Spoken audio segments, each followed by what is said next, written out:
Jim Cuddy and Greg Keylor of Blue Rodeo are here now. Congratulations. Thank you very much. So is this big? Like, you won other awards now, but three Junos. Certainly the culmination of all the award shows. And it was a great show last night, so I thought we were happy to be part of it. We were with the Miners, and that's the important thing. Yeah, the Buddies, Miners were buddies, staying with Rita Buddy. McNeil. Yeah. Yeah. We were their favorite by the end of the night. They had liked Crowded House and stuff before, but we mentioned them in our speech. We said we liked the Miners. And they became, to the man, were they 28? 28 new friends in Cape Breton now. Yeah, oh, isn't that great? They were great. You were sitting, though, with some of the Australian bands in Excess and Crowded House. Oh, yes, in the front row we were last night. Yeah. You usually have to win a contest. I don't know what we were doing Well, they there. thought we were contest winners until we went up and won. No, I was wondering, you know, when Pierre Junos was speaking and received his special award, which I thought was terrific, and he was talking about the old days in 1969 and people, you know, way back, Lyman Potts, I remember, you know, pushing for Canadian content rulings, which, you know, were sort of bureaucratic laws at the time.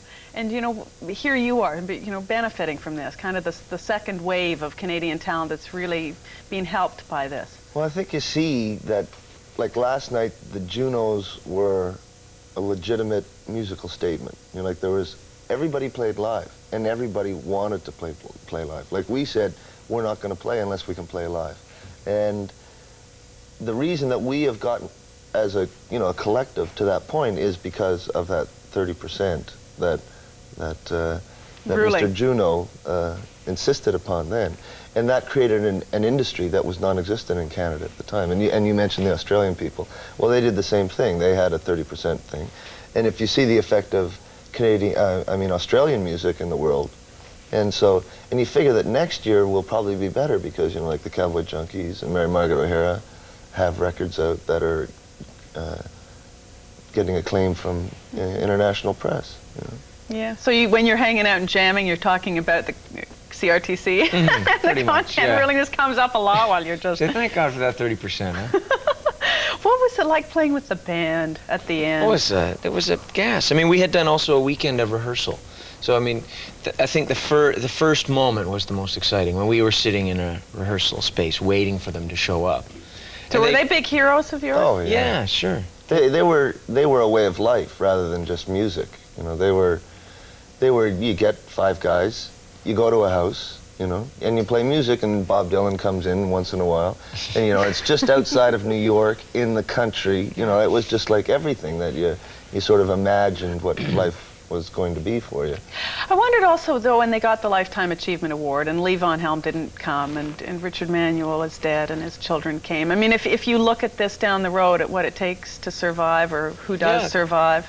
I think that's, you know, it's the ecstasy and the tragedy of rock and roll. I mean, there's so much reason to give them tribute, and yet they represent on stage all the tragic things that can happen from rock and roll.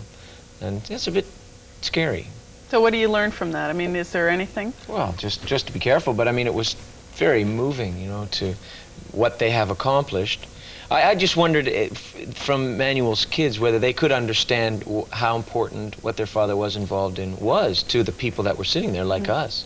You know, I mean, they said those words that his music will live on forever, and in a personal way, but in a big way that music is in people's heads for so long. So you guys scared now with your new record coming out? Outskirts was such a success, and everyone's talked about, what do you do with a second album? It can't but disappoint.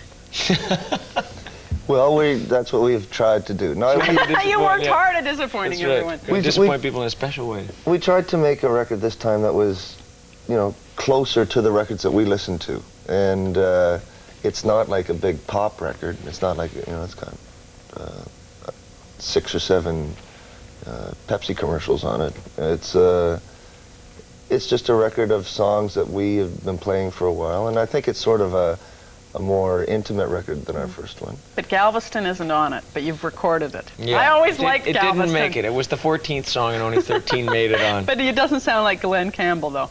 No, we're going to send it to Glenn, see if he wants to add a backup. But we will do